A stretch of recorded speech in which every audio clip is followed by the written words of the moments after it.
नमस्कार, आप देख रहे हैं एबी न्यूज। एबी न्यूज में दर्शकों आपका स्वागत है। पटना का या कहें बिहार का चर्चित हत्याकांड, गोपाल खेमका हत्याकांड को पुलिस ने सुलझा लेने का दावा किया है।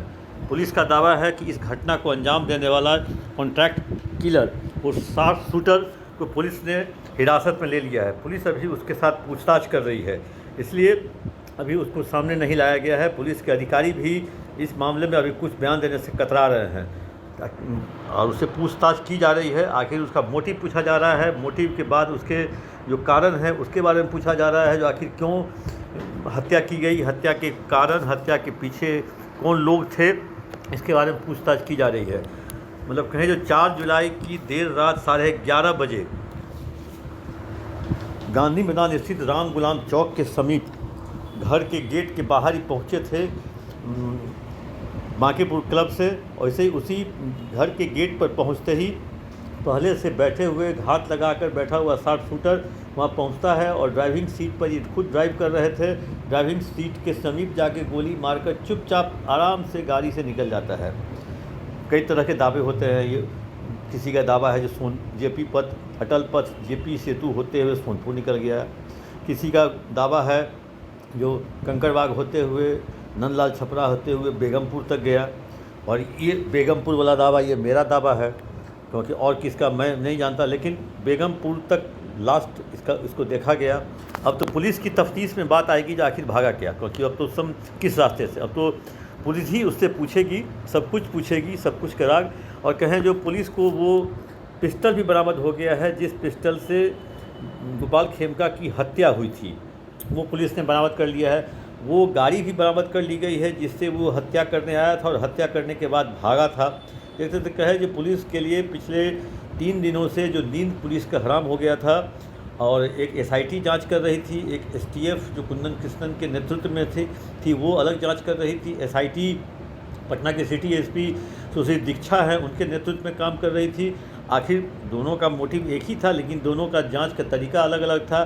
जो सूत्र मेरे बता रहे हैं, कल भी जो घटना के बाद जो 5 तारीख को जो बेऊर जेल में रेड हुआ, 14 थाने की पुलिस गई, उसमें भी कुख्यात अजय वर्मा से पूछताछ की गई थी। उस दिन उन्होंने, अजय वर्मा ने पुलिस को सपोर्ट नहीं किया, कोई सहयोग नहीं किया।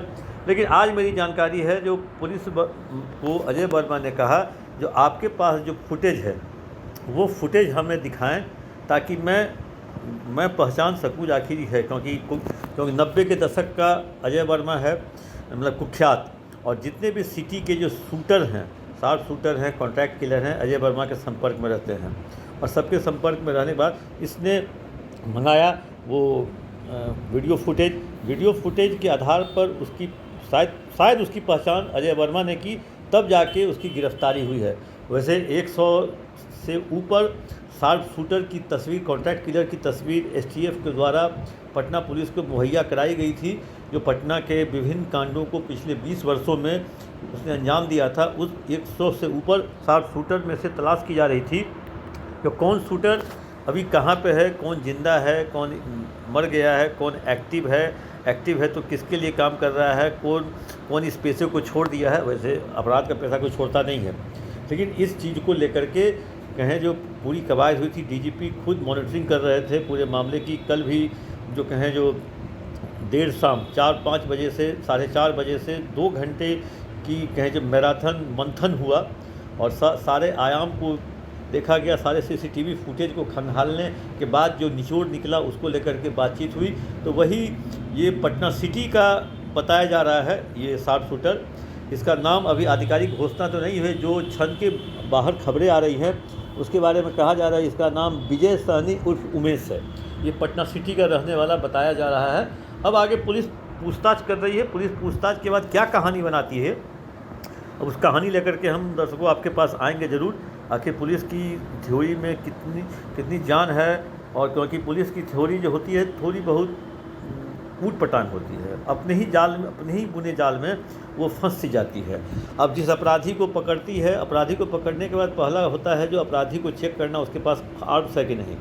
आप चेक करने के बाद उसको पकड़ते हैं, थोड़ी देर के बाद वो भागने भी लगता है और अंदर के पॉकेट से पिस्टल निकाल के मार भी देता है।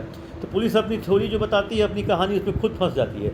लेकिन ठीक है, गोपाल खेमका मर्डर केस का जो पुलिस के लिए एक टास्क था, कड़ा टास्क था, एक कहें जो गवर्नमेंट के लिए एक टास्क था, एक एनडीए गवर्नमेंट के लिए, क्योंकि एनडीए गवर्नमेंट के ऊपर सवाल उठ रहे थे, चुनावी वर्ष है, तो वैसे में इस शार्प शूटर और हत्यारा का गिरफ्तार होना ये बहुत अच्छी बात है और एक गुड साइन और कहें पुलिसिंग का।